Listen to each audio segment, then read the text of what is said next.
All right, ladies and gentlemen, it's Charlie here with High Cap Mag. High Cap Matt. There we go. Hey. Wait a second. That looks like a super high cap It's magazine. thick. It's extra thick. It's I extra think thick.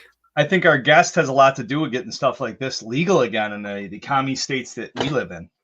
Yeah, for sure. How have you been? What's exciting? Before we bring my our guest in, goodness. let's catch up. Training on law enforcement like crazy. And then just teaching classes. I'm going to be in Maine. Tatiana Whitlock's having me come there in August to teach Yeah. the pepper spray instructor. I'm going to New York City to teach a taser course. I'm going to Chicago to teach a saber pepper spray instructor course. And then obviously the farm and the rentals and everything else. What about you? What have you been up to?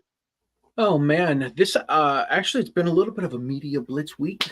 Besides our show tonight, I did a show yesterday with Cam Edwards. I did the Bearing Arms Cam and Company, talking about all of the nonsense that we have going on in Massachusetts.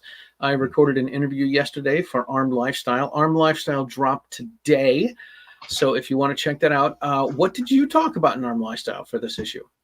I didn't talk about anything in this issue. All right. Well, how about those Red Sox? I actually.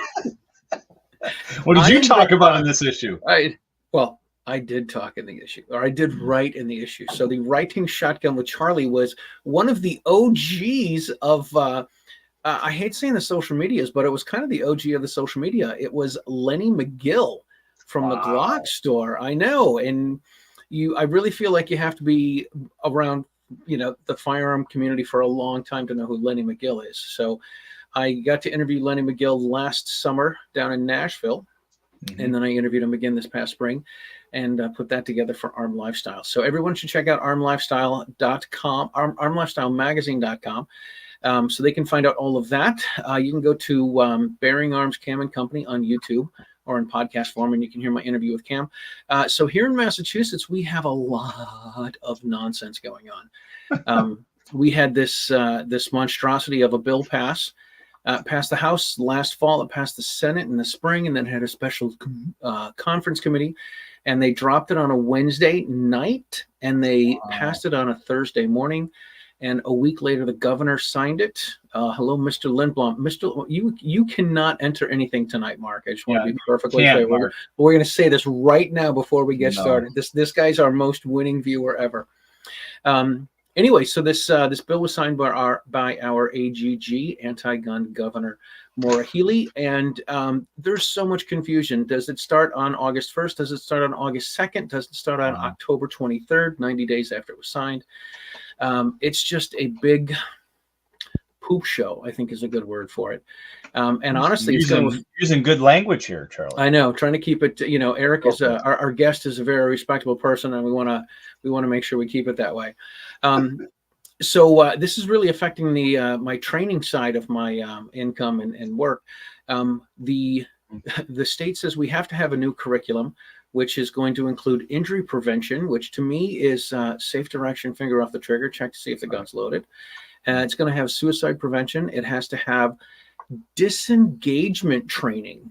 Now, disengagement training, I don't know if it's the same as de-escalation, and these people don't know what they're talking about, which is shocking. But disengagement training, a quick Google search, the first thing I got is worry disengagement, WORRY. And the second thing I got was dog training. So I think we need to have politician.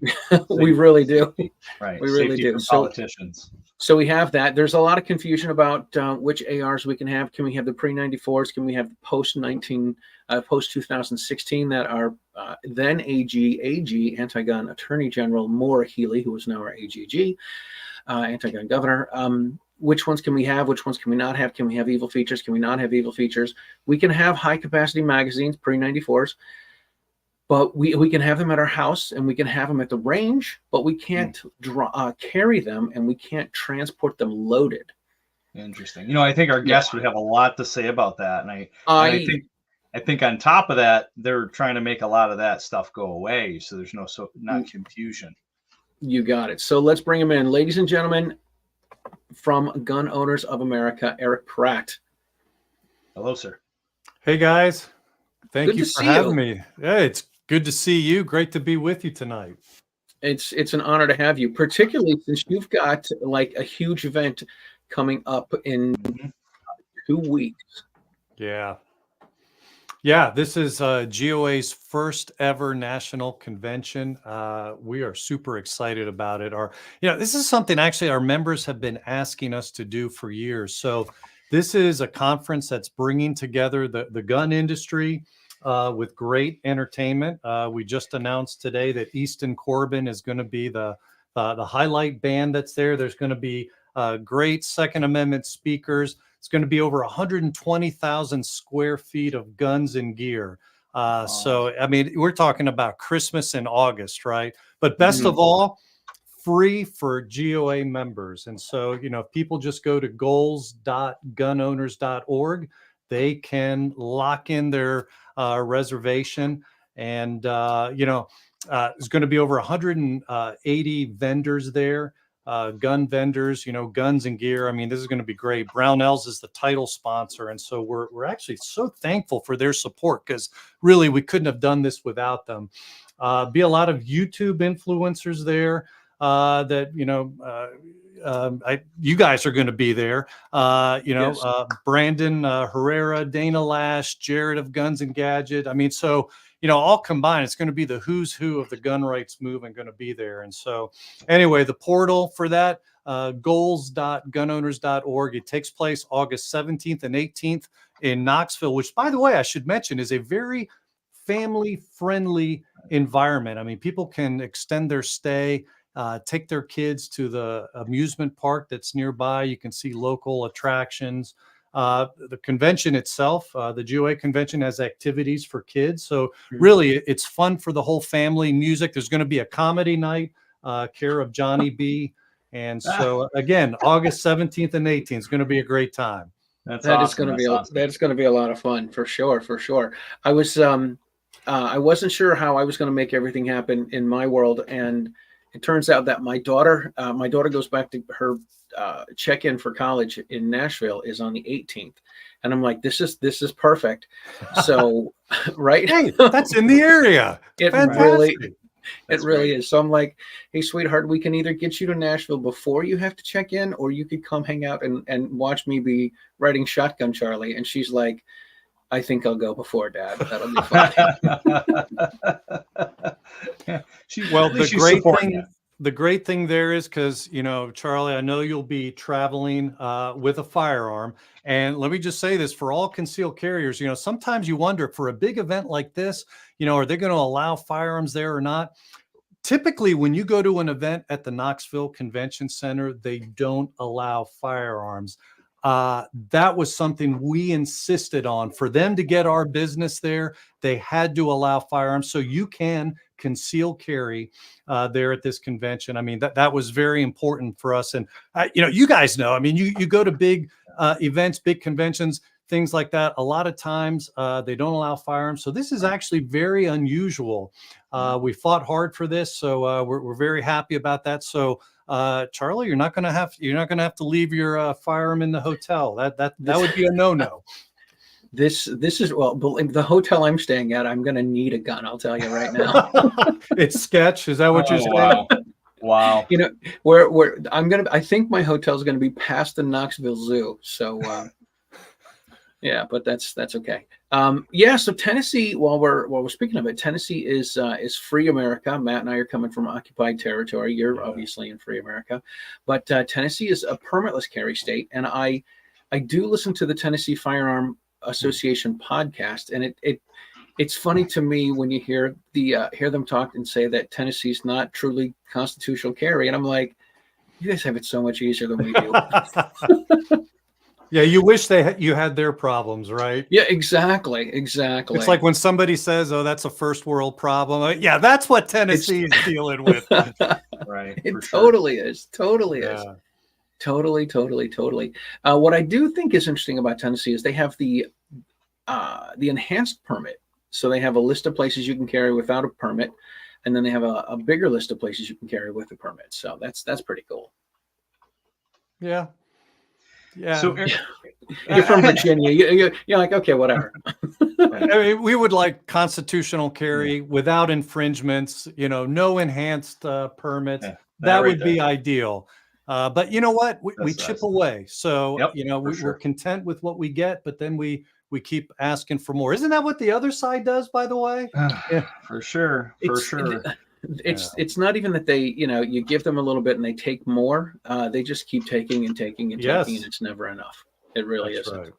So something that I'm running across in a lot of my classes, Eric, is the recent ruling from the Supreme Court where they basically put in an injunction, if I'm not mistaken, on the 3-judge panel out of New York, as far as the ruling that they ruled on on December 8th, where they removed the sensitive locations without signs of private businesses, and also the other aspect of the social media, divulging social media. So does that mean that whole case, and I think I know the answer, but I want to get your expert opinion on it. Does that mean that the whole case, even those two things that lower court ruled on, is now null and void and it's back to the way it was prior until the court fixes it? Well, that's a good question. It's kind of in flux. Just to give some background, you're talking about the Antonyuk case, and this is the case that Gun Owners of America has brought. As you mentioned, it went to the Supreme Court, and they GVR'd it back down. And as you laid out, it deals with sensitive places, otherwise known as gun-free zones. Also involves the good moral character test, which allows state bureaucrats basically to use undue discretion to deny carry permits to people. So where we're at now, the Supreme Court GVR'd it. In other words, they sort of took it up, but not fully, kind of like a light beer, right? And just to explain that for people who maybe don't understand GVR, G means they granted cert to our appeal. In other words, the court said yes to reviewing our case, which actually is stunning, almost unheard of, really, because we hadn't exhausted all of our appeals in the lower courts, which is necessary before you bump up to the Supreme Court. So the Supreme Court rarely does this, where they will take up a case where you haven't fully exhausted the appeal. So the fact that the high court spoke to our case shows that they really consider this to be an important issue. So anyway, the G part, they granted cert. The V, they vacated the Second Circuit panel's decision, and that's kind of what you're getting at. In other words, they rejected the lower court's decision, and then they've remanded the case back to them, and that's kind of where we're at. The Supreme Court has basically said, look, you got it wrong, so try and get it, try again and get it right.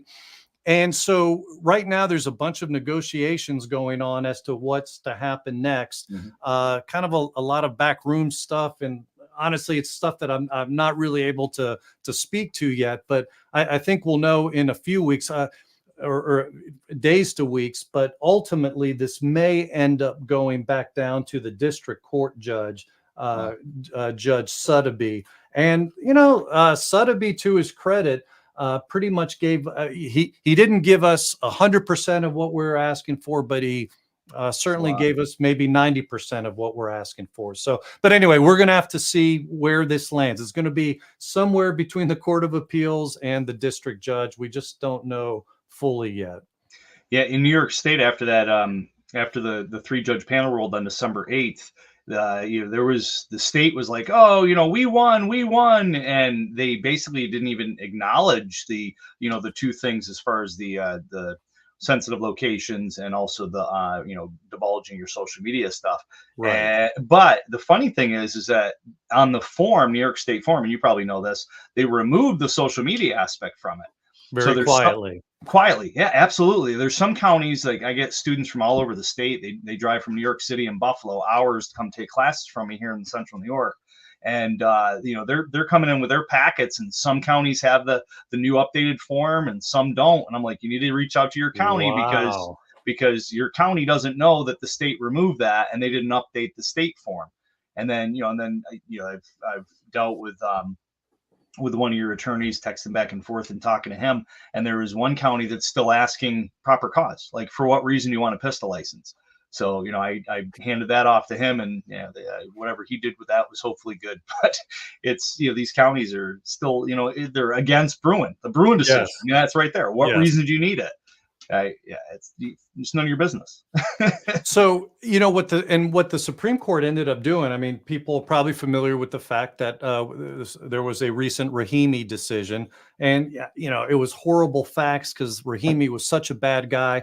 But there was some good stuff in that decision, and significantly by the Supreme Court GVRing this case back down and saying use the Rahimi decision. That's significant because on page 5 of that decision, the Supreme Court says you can't deny somebody their Second Amendment rights just because you think he or she is not responsible.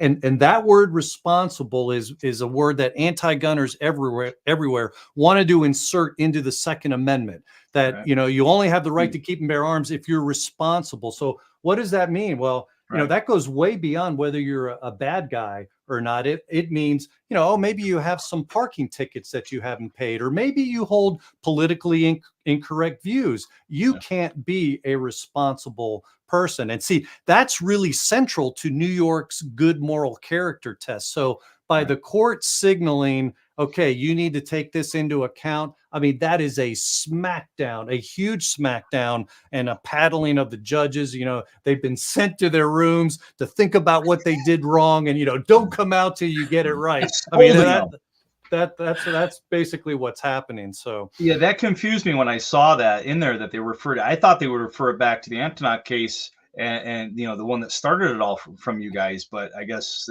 you made it clear there. I was wondering how they referred to that one when that one was based on him being denied because he was a felon or whatever it was. Can't remember the specifics. So it's good. And, thanks for clearing that up. Something that should encourage people. Typically, a GVR occurs if 6 justices agree.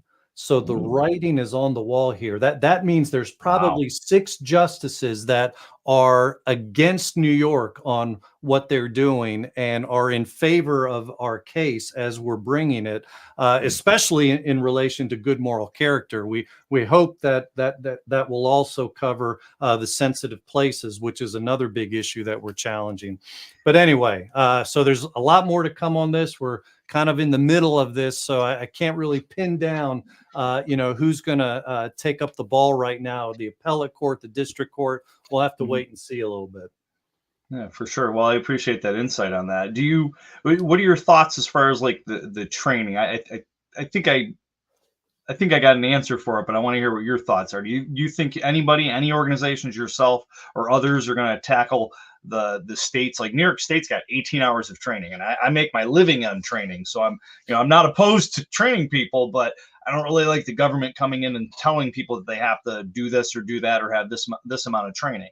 So any thoughts on that being chipped away, or you think that's going to stay as it is probably? Well, what you just laid out, that is precisely our view. Training is a great thing. It's a fantastic thing. Everybody should do it to exercise their rights responsibly, but government should not mandate it, because once government starts mandating things before we can exercise a right, they start putting up hurdles that prevents otherwise qualified, good, decent, law-abiding people from being able to exercise their rights. So that's the danger in that.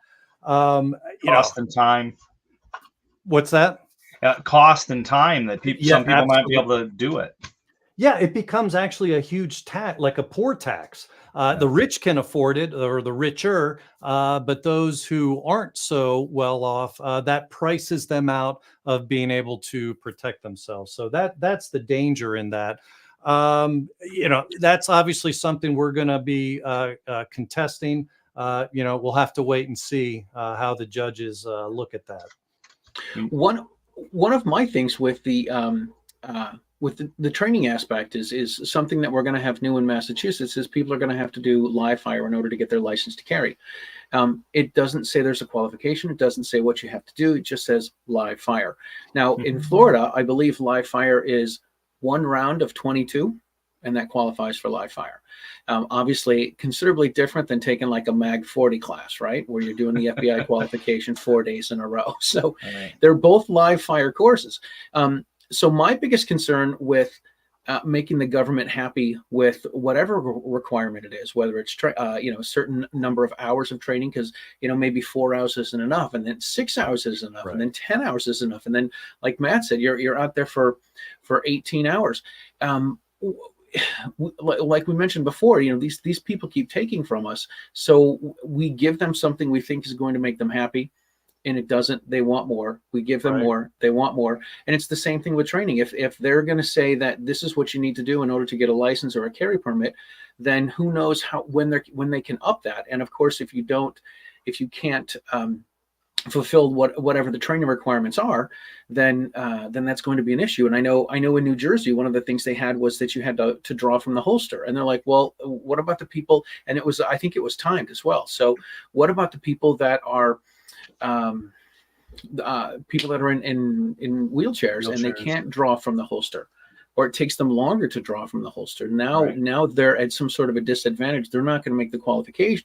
They're not going to make the qualification because they can't draw up from the holster fast enough. Well, and then of course that's going to mean that they don't have a right to protect themselves, because they're already in a wheelchair. Now they can't draw from a holster. Now they're just going to be victims for the rest of their life.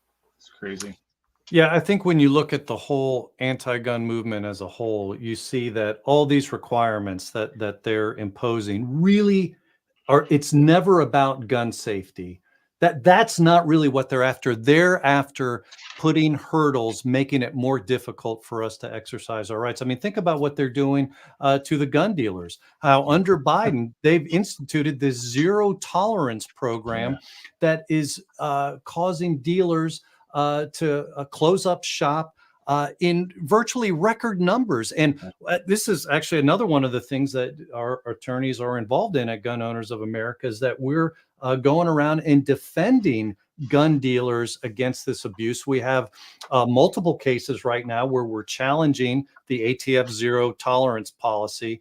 And basically with zero tolerance, I mean, as you guys know, they find unintentional clerical errors that a dealer might commit, and they use that as supposed evidence that the dealer is willfully violating the law. And so, that's why we're fighting back against this. And I will say that it's been pretty exciting. We have 1,000% batting average when it comes to rescuing gun dealers. As soon as we come in to defend a dealer, it's like the ATF says, we've halted the proceedings against the dealer. And I think what they're scared of is because we come in also representing other dealers. And so as a result, if it really starts going to court, it could bring down the whole scheme. And that's what they don't want. So they want to make each case moot. Kind of what New York did early on with the earlier Bruin case. That's exactly what the ATF's trying to do every time we show up to defend a dealer. But anyway, the good news is we're defending the dealers. Bad news is we'd really like to take down the whole zero tolerance program. For sure. Well, I mean, you're smacking their hands when it comes to bump stocks and pistol braces and and everything else. So the NFA, the whole NFA, National Firearms Act, is even in jeopardy based on all these wins in court. So it's just phenomenal. I mean, I'm a Type 7 Class 2 FFL. I've got an inspection coming up in 2 weeks. There's an FFL out in Rochester, a friend of mine, and he's getting inspected right now. I think he says it's been going on like 5 or 6 days that he's just had to shut down his business just to go through paperwork with the ATF. And, and I'm waiting to find out if he's going to be closing down or not. We lost 10 gun stores here in Onondaga County, where I live alone. 10 gun stores shut down just because they didn't want to deal with the headache. And it's not just the federal aspect of it. It's the state. The state's requiring 2 years of data from your video cameras, 2 cameras, one pointing at the door, one pointing at the register, that you got to keep on file for two years, I think it is. That's insane. That's like a $10,000 camera system. Even AFES in Watertown, AFES, the United States government sells guns out of AFES. So it's a military base, and they're closing down because they said they sell so little amount of guns. They don't even want to stay open when it comes to the firearms. They're letting their FFL go because they don't want to spend the money on the camera systems. It's insanity. Wow. Yeah, California's doing the same thing, and we're fighting California. We'd love to be involved in New York fighting everything you just described, although Anton Yuck's kind of suck the air out of the oxygen out of the room for us and on that. But so we are fighting similar type cases, which will indirectly have an impact. But this goes back to the earlier point that this is all about a hatred for firearms. Yeah. Well, maybe not hatred for firearms entirely, just hatred of you and I having firearms. But of course, it's okay for them. It's okay for the Sonia Sotomayors to have their own security, right? So they get protected, but the rest of us, it kind of reminds me of Charlie Rangel. Remember that interview where, he was saying people didn't need firearms. And then the reporter said, well, what about you, though? You've got arm protection up here. And he just kind of chuckled and said, well, that's different.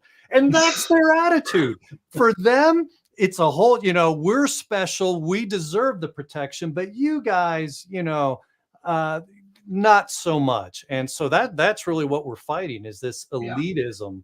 That it exists here in our country. I mean, certainly we see it in other countries like Venezuela, where they want just the government and it's only certain people that they want to be armed. And so that's thank God that we have a great Second Amendment that speaks to all the people. The right to keep and bear arms shall not be infringed. That's key. Venezuela needs a Second Amendment.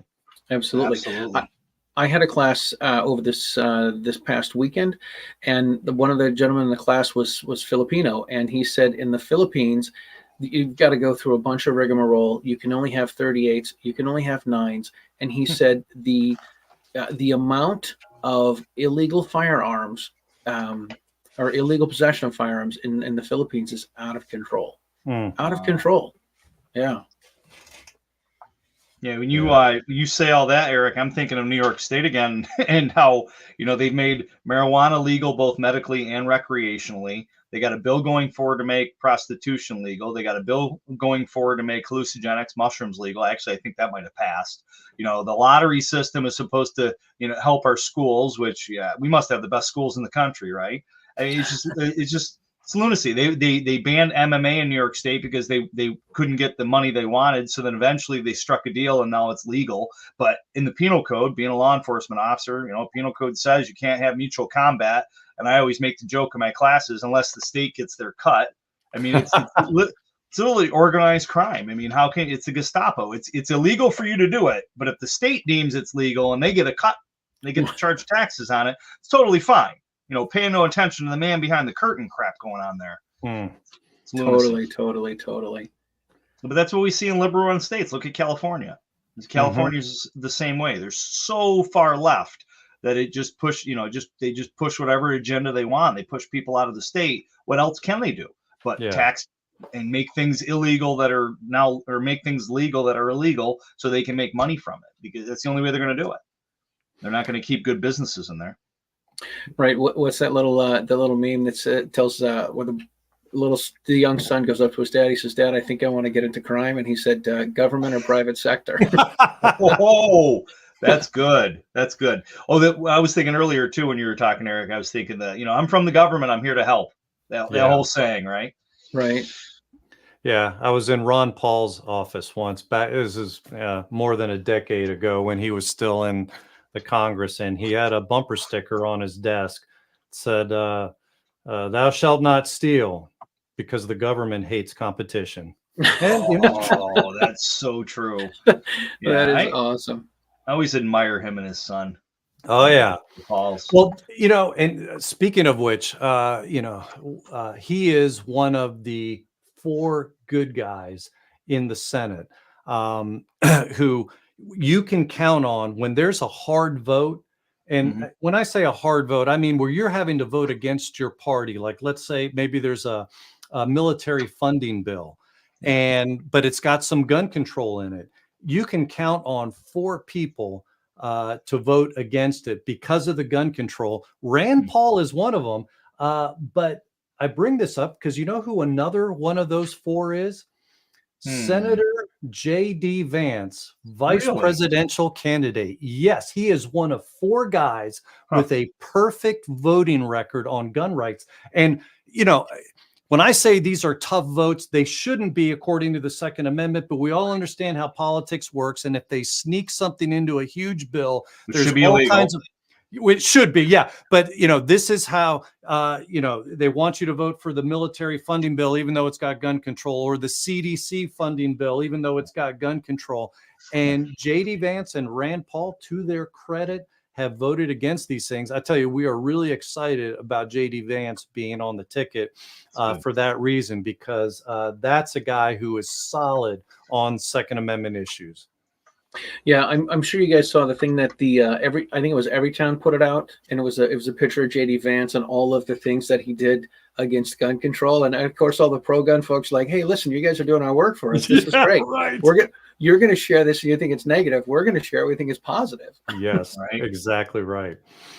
That is awesome. That is awesome. All right, we're about halfway through the show, and I want to put a quick plug in. If anyone is watching the show live, please go to meetthepressers.com/giveaway. Enter in the code GOA, and we are going to enter you for a Mantis X10 or one of the SIRT pistols. So please make sure you do that. Mark Lindblom is not invited to. Yeah, he's banned. We've given Mark the nickname the BSKOG, and that is the Bay State King of Glocks. He and I were talking, I think it was last summer, and he's like, I only have 4 safes full of Glocks and ARs. I'm like, only 4. Only 4. Yeah, he's right. He's slacking a little bit, and actually, Mark and I are going up to New Hampshire this weekend to do some training with a couple of buddies, and so we're really looking forward to hanging out with Mark this weekend. So that's going to be a lot of fun. Did you get this comment from Mark? Did you put that comment up from Mark? Yes, I did. I did. Yes, the BSKOG. Yeah. I put that one up, and then Chris Bulldog here says law enforcement can own Glocks, but you can't buy one in Massachusetts. So it's weird to teach classes and say, hey, listen, you think you can buy a Gen 5 Glock, and you can, because you can do the frame transfer and all that sort of stuff. But the guns aren't safe for subjects to own, but they're safe for the police to own. And high cap magazines are not safe for citizens to own, but they are safe for the police to own, which is an unbelievable dichotomy of bamboozle. Well, it's the whole mindset of the politicians, and like you said, Eric, it's not about getting the guns away from bad people, what they profess. We can't have these. This is a bad item. Nobody should have it, but the police, which is bull. It's really, they want to disarm the populace, so the populace can't. There's no uprising. There's no. They can do whatever they want once we're unarmed. I mean, communist countries. You look at that, right? Like you said, Venezuela needs to have a Second Amendment. And the Second Amendment's not about hunting, like I always say, even though the word bear is in it. It's not what the founding fathers intended with that type of bear. Right. It's not quite what they want. Well said. I do love it. There is a Second Amendment advocate that's been out there for decades. And he used to say, what is it? The right to keep and bear. Bear means it's on me. Right means it's mine. You can't have it. Bear means it means it's on me, and you can't take it away from me. So I absolutely love that. Yep. That is nice. Yes. Yeah. So and then shall not be infringed. I mean, just hammers that point home. Yeah, it's always interesting to talk to your non-gun friends, and they're like, well, what does the Constitution say? It says shall not be infringed. And they go right down the list. Here's infringement. Yeah. Taking a class, getting a license, passing a background check. Magazine restrictions, assault weapon ban restrictions, things that you can't have, the approved firearms rosters that a number of states have. This is all infringement. Like, how do you not see this? It's completely ridiculous. Completely. All right, so I want to talk a little bit more about the event in a couple weeks. There are a couple of range days for the media and some other folk. But on the Saturday and Sunday, like how can this is new. This is all brand new. This is the first time. Is this going to be like SHOT Show? Is it going to be like the NRA annual meetings? Can people buy things and have them sent to their dealers, or go home with the things that are not firearms? You said there's going to be, what, 180 vendors there? Mm-hmm. Yeah, definitely for things that are non-gun and ammo, you'll be able to take it home with you. Anything gun or ammo related will have to go through a dealer. I would say this is you might say it's a mix of both SHOT Show, where you've got a lot of the vendors and you can walk around and watch or look at and interact with things, but a blend of that with GunCon, which is something that Brownells puts on, or at least it's held at Brownells every year. The Gun Collective puts it on, but basically that's where you have panels of some of the who's who of the gun rights movement, and they'll sit on panels and they'll discuss hunting issues, legal issues, new product issues, Second Amendment in the digital age, opportunities, things like that. And you'll have an audience that can interact with them and ask questions. So we're going to have that as well. Panel speakers. I mean, a lot of our panel speakers are, like 22 Plinkster, Mr. Guns and Gear, Casual and Tactical is going to be there.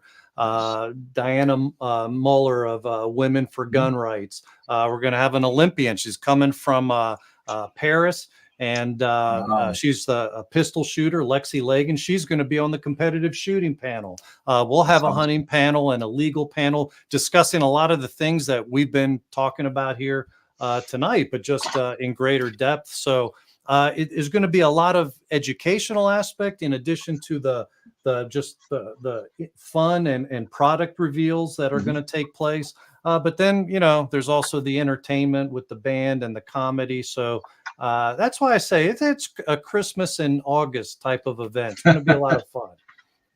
It really sounds like a great event. I mean, it's this is one of the things that I never, I've said this a million times. It's one of the things that I heard people say, but I didn't get until I went to my second Amendment event, which is it's like a family reunion. So yes.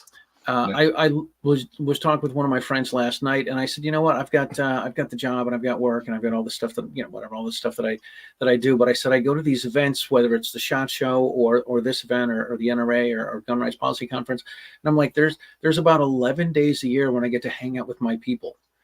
And it's, I was messaging, I know Yehuda Reamer is going to be speaking at this weekend. He'll be there. Yep. Or that weekend. And I was texting him and texting him today. So it's great to see all these people and get a chance to hang out with them. And Charlie, there may even be a lot of people there that you can go riding shotgun with. So you'll be shooting fish in a barrel to grab people for that.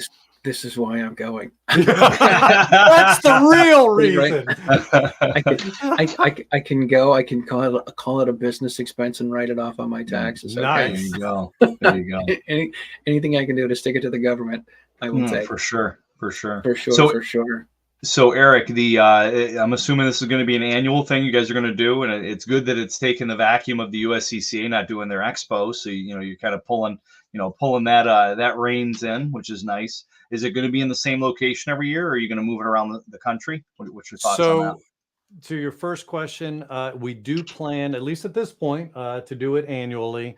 And we do also intend to move it around. Although the first couple years, we may stay in Knoxville. I mean, for one thing, we've got great city support. I mean, I don't know if y'all know who the mayor is, but he's wrestling fans will know him as Kane. Okay. Really? Mayor Glenn Jacobs. So he's going to be one of the speakers, and he is supporting this in a big way. So, just having that push is a big help. So I think we want to make use of that while he's in office. But yeah, we do ultimately and eventually plan to move it around the country. But cool. Anyway, that's you've gotten some inside information there for the future plan of goals. Like that. Nice. Well, I'll give a little inside information on us.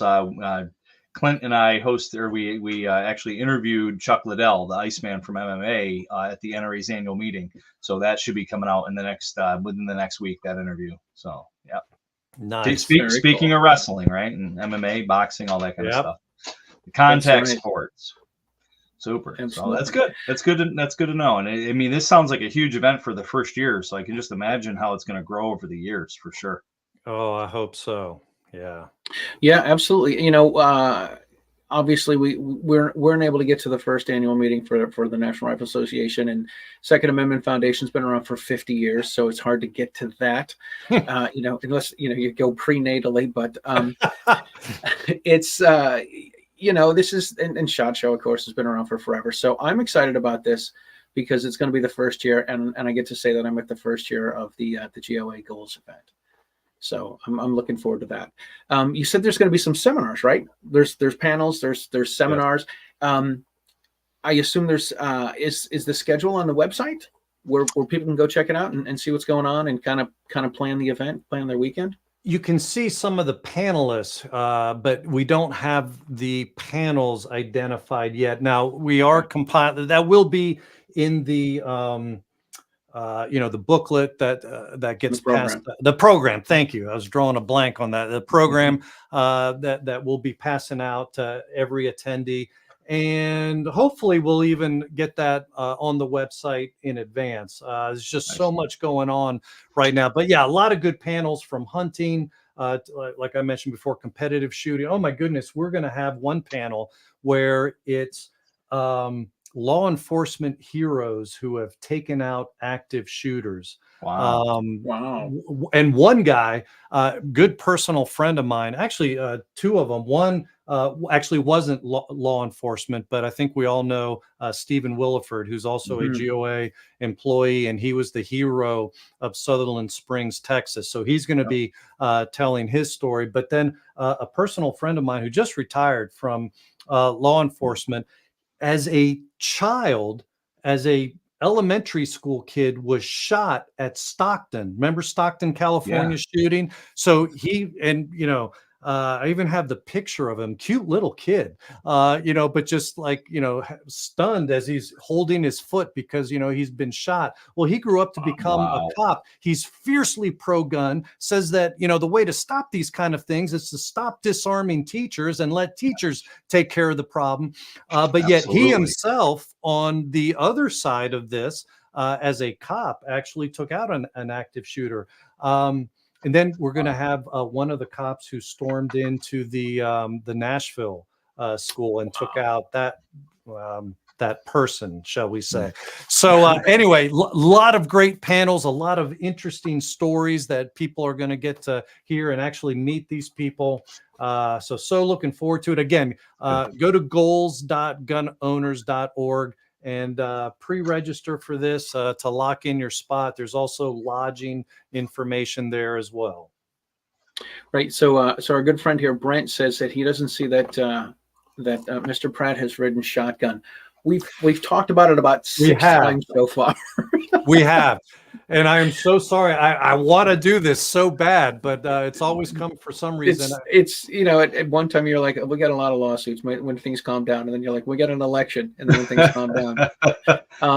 Well, there's that, and y'all know I have 11 kids, so I mean, from family to work, I mean, there's always something going on. 11 kids, but we'll eventually, maybe we'll even do it down in there you go. Do that. Too crazy, but we'll see.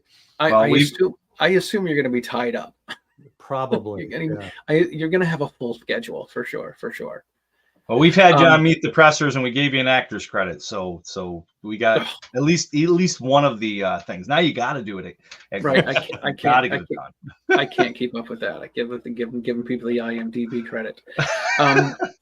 Were you a couple years ago? You were at Rick Ector's event, and Rick Ector's event was this past weekend, and I did see that Rick put up some pictures of some GOA hats. Were you able to go to that or send some people? No, we did send some people. Yes. So Antonia Okafor, who runs our women's outreach, 2A Empowered, Empowered 2A.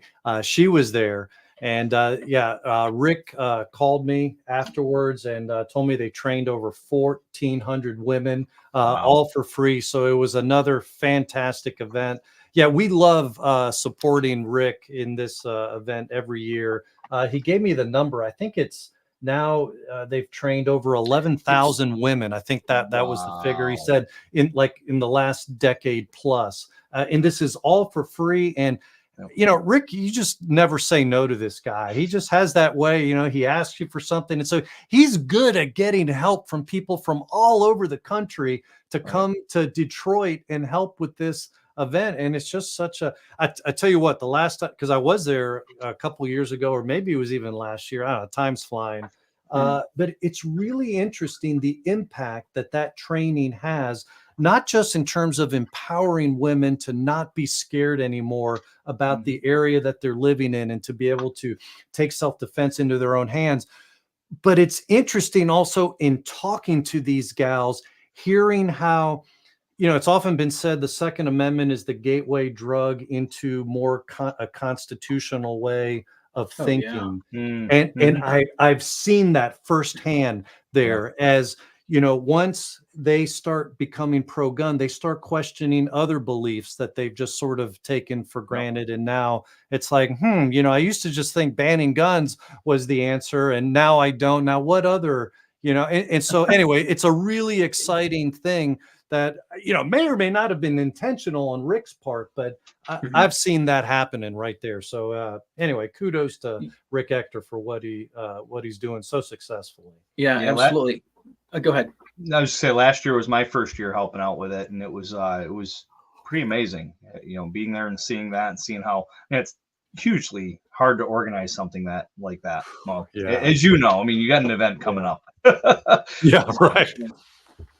I went a couple years ago to Rick's event, and I did get a chance to interview Antonia, and I also got to interview Chris Chang. But I ended up interviewing 3 different women that had gone to the event, and I interviewed them before they went shooting and after they went shooting. That's awesome. And that was a really cool thing. So you talk about how this, you know, the positive effect that it has on women and the empowerment and all of that. And actually, I you know, ended up getting a text message from one of the girls out of the blue, and she's like, "Hey Charlie, I just want to let you know I bought my first gun." I'm like, "Oh my God, that's awesome. It's great." Like, this was a year later, you know, she reaches out and says, "Hey, I bought my first gun. I just wanted to let you know." So that was really cool. Yeah. That's pretty cool. My goodness, there was something else I was thinking of, but I wanted to make sure I hit that. What else do we have? What else is going on with GOA? Oh, you guys have your own coffee. I'm looking at the coffee on the back shelf there. Yes. Your own coffee? Well, they have their own. Here, let's zoom in on them here. It's GOA branded coffee with blackout coffee. Okay. You know, so Jared Yanis of Guns and Gadgets has his blackout coffee, and so man, yeah, we're just so excited to have our no compromise brand with him. And that's something people can find in our store on our website. So, you know, love to support them. It's good coffee. We drink it here in the office. So, yeah, good stuff. And did I mention Jared will be there too? He'll be one of the panelists and he'll be one of the speakers. So that's exciting stuff. Look at that. We got viewers. We get giving people making some comments. Yes, they said the blackout coffee is awesome. DJ Play Nice says he remembers it. He had a great time and he didn't see anyone else. I haven't seen anyone else do it the way you did. I'm not sure what that was, but that's okay. I think it's probably the interview where you. The interview. Yeah. I'm sorry. I think that's what he's talking about. Blanked out there. Yeah. Getting these ladies before they went shooting and then after they went shooting. The one lady that messaged me, she's like, you know, it's not that she's like, look, I'll do this. Can you, would you come shoot with me? I'm like, yeah, of course. I'll take you out. The interviews. Yes. Yeah. So I went and took her, I you know, put out the eyes and ear protection and did the fundamentals of shooting. And then, you know, like I said, we talked to her before we went shooting. We talked to her, I went shooting with her and then had her afterwards. So that was really cool. That's a lot of fun to see how this, how it impacts all these women. I did talk to Rick. It was, he did have 1,400 women. And like you said, he had over 11,000 people. in the last, I think, 12 or 13 years. So it's pretty incredible amazing. what he's doing up there. Yeah. Yeah, and So- this is from a guy who started off as kind of a agnostic on Yeah. guns, and Yeah. now look at him, man, with Board a member zeal. of the NRA. And, Yeah, right. Yeah. Right? He's Yeah, that's he's a training counselor, and he's obviously had lots of what do you call it? Students, clients, people learn from him, teaching the teachers, and then he decided to start this event, which is really cool. Absolutely. Which is very cool. Eric, is there anything on the horizon that anybody out there might want to know about, how they can support and help you guys out? Because obviously it's not cheap putting stuff all the way up to the Supreme Court. And Yeah. Well, I tell you what, guys, there's a couple other really important and exciting cases that we're involved in. For example, people may be familiar with Biden's recent universal background check rule. It's officially goes by engaged in the business rule, but we got a preliminary injunction against that rule in May. And I tell you what, this is just another one of those things where the Biden administration is trying to weaponize the ATF to bypass Congress and enact gun control legislation. And so this was one of their most recent attempts. And so right now we're in the, we got this preliminary injunction against them. There's a schedule for us to file briefs, and then the ATF files counter briefs. And all of this is in the federal district court where our case is. And our attorneys think we'll probably get a final decision in January. But the status right now is, as this case moves forward, the ATF is prevented from enforcing the rule against GOA members and also the members of 2 state organizations and residents of 4 states, because we were all the plaintiffs in this case. And I know, I'm sorry, you guys may have listeners or viewers who aren't a part of that, but if they're a GOA member, then they actually are covered. And again, what this is all about is registration. If you're not familiar, if a viewer's not familiar with this, in brief, this ATF rule says that basically virtually every person who sells even a privately owned gun has to become a gun dealer.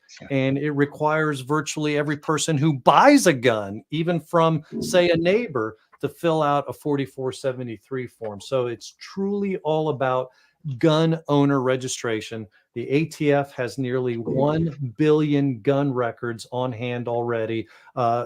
GOA, in conjunction with Representative Michael Cloud, was able to ferret that information out from the ATF in a Freedom of Information Act request. They have almost 1 billion records. And there's just, they just want a record of every gun transaction. And based on history, we think that's very dangerous, because registration is frequently a first step to confiscation. Exactly. Yeah. So that's why we're fighting this so hard. And that's illegal. They're not even supposed to have that, right? For the exactly. law. Exactly. So, but they removed the search feature in the PDF, so they can't search, right? Come on. Right. You gotta be kidding me. That's what kind of crap's that? Now, with the Chevron deference, how does that also help? Where they basically got rid of the Chevron deference from the 80s, where now the agencies can't just interpret the law the way that they want? Do you see that as a huge win, also helping you with your cases more? Absolutely, yeah. I mean, not only it should hinder agencies like the ATF from issuing new regulations, although don't hold your breath, right? Because I mean, Kamala's already said that if Congress doesn't give her sensible gun control, she'll, after 100 days, I think she said this 4 years ago, but I'll take executive action. I wouldn't think her attitude on that has changed. So, she wants to use federal agencies to basically do what Congress should be doing, but removing Chevron deference, which was basically, as the name implies, saying that judges have to defer to the agency if there's, any kind of question or unclarity, defer to the agency. And by striking that down, it's reestablished, I think, the Constitution and the law. So in other words, the agencies can't go beyond what the law is. And of course, we would argue can't go beyond what the Constitution allows either. But at least that's a step in the right direction to say they can't go beyond the law, because that's what ATF was doing. They were just taking the law as kind of a springboard to go into ways sometimes clearly contradictory to positions that they held before. So it was obvious that they were misinterpreting the law. So, pistol braces is an example of that, where they, for years, took the position that, oh, yeah, these pistol brace firearms don't violate the NFA. And then, when Biden said they did, well, all of a sudden, my goodness, the ATF was saying that they were in violation. So, it was just so clearly political. And so, yeah, the Chevron deference victory is huge. Awesome. Yeah, when the firearm expert Joe Biden says something, the ATF gets right on it, right? Right.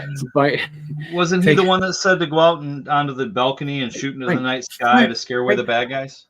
I told my wife Jill, I said, take the double barrel shotgun and fire 2 blasts into the air. I think another time, didn't he say through the door too? No, I don't know if he shut the door, but he did tell people to shoot people in the leg. Yes. Goodness. And also 9mm will blow your lungs out. Shoot your lung out, kid. Right. Lung out. Right. But you thought the BB guns were shooting your eye out. Right. Dude, the 9mm rounds are shooting your lungs out. So G Webs is a great contributor here. He says he asks if there's how are we doing going into 2025 with our Second Amendment rights, with the rights in the community, with everything that's going on. In large part, it probably depends on where you live. As you guys started off saying, you're in occupied territory. I mean, we're fighting hard for you guys in blue states.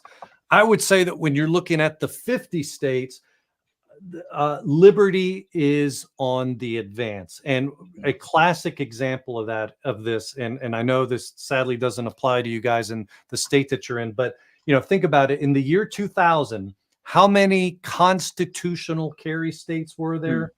There was one, Vermont, which has had it since the beginning of the Republic. Now there's 29 states, over half the country. Crazy. I mean, that right there, by the way, that's something we at GOA are so proud of, because that was our baby. We were the organization that pushed that hard in the 90s, even when there were other pro-gun people who wanted to keep the permit system, for whatever reasons.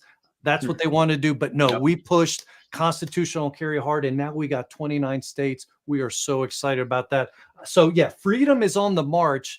I mean, it's kind of a game of whack-a-mole. So there's some, tyranny pops its head in different ways in different places. But I think overall we're winning. Yeah, for sure. That's awesome. All right, Matt, are you going to take up the number, sir? I am digging it up now. And one question while I'm pulling this together for you, Eric. You had mentioned earlier people that are GOA members. Can somebody join now as a GOA member, and would they be included in that, or is it only from the time that the court order happened? How does that work? Given that it's not clearly stated by the court, I would just go ahead and become a member. That would be, and I think that little bit of insurance, it's better to have than to not have. I mean, my goodness, it's $25. 2 pizzas will cost you more than that. In fact, maybe even in some cases, 1 pizza will cost you more than that. And are you getting drinks and a salad with it? What's the cost? And what's the cost of a life membership? Do you have that? Yeah, life membership is $1,000, and that's still the best bargain in the gun community. Yeah. And then we also have Patriot membership, which is a recurring monthly. I mean, it can be as low as $5, but just people want to just keep it on a consistent basis. All that helps keep us on the front lines, fighting in the courts and in the Congress. So it all helps to that endeavor. For sure. All right. Go ahead, Matt. So I need you to give me a number between 1 and 18. Between 1 and 18. Okay. I will go with my youngest daughter's age. 15. 15. Do not say Mark Lindblom. I didn't. John Anderson. John Anderson. All right. Yep. Congratulations, Congrats, John Anderson. Woohoo. And another John? number between, and we'll figure out what they have, and we'll see and give whichever one's better for whichever winner. Between 1 and 18 without number 15. Okay, between then let's go with I'm picking numbers that are relevant to me. 11 Sure. grandchildren, so we'll go with 11. Dang, 11. I got 10 grandchildren. Of course. All right. Remember, I started with 11 kids, so that's I got 4 kids, so well, they're doing pretty well. If you got 11, that kudos, man. yeah. So four kids and one's 8, so she's she isn't even doing it yet. She hadn't even gotten started yet. Not even yet. All right. Michelle Grenacci. Oh, Grenache. Yeah, she's a friend of mine too. Yep. Yeah, there you go. Good. Very cool. Very cool. She's an instructor here in the central part of Massachusetts. I see what's happening here. It's all of Charlie's friends, huh? That's all right. He sends them to our website. So yeah, right. I know. What am I really getting out of this?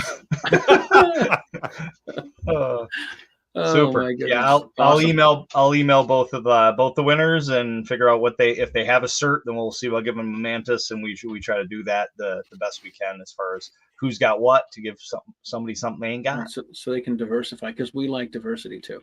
We most definitely do. Absolutely. Sure. All right. Eric, please give us one last plug for the GOA Goals event, and how people can join the Gun Owners of America and support you guys. Absolutely. So gunowners.org is the site where you can join. You can sign up for our free email alerts, which will keep you informed on the battles we're doing. If you take that URL and stick goals.gunowners.org, that'll take you to the Goals website, and that's where you can pre-register, get your lodging, see the speakers that are going to be there. So I look forward to seeing you there. Hope you will go there and sign up. Absolutely. All right. Look forward to seeing you there in a couple weeks. If you have not subscribed to Meet the Pressers or Riding Shotgun with Charlie, please do subscribe to our YouTube channels. Follow us on all the social medias. And what else do we have to say, Matt? Anything? Well, Eric, it's been a pleasure. Yes, likewise. See you guys soon. Keep up the good fight, sir. Always love hearing GOA, and the politicians hate it. So they do. Thanks, guys. Look forward to seeing you in a couple weeks. All right. Sounds great. Thank you all very much. We'll talk to you soon. Take care. Stay safe.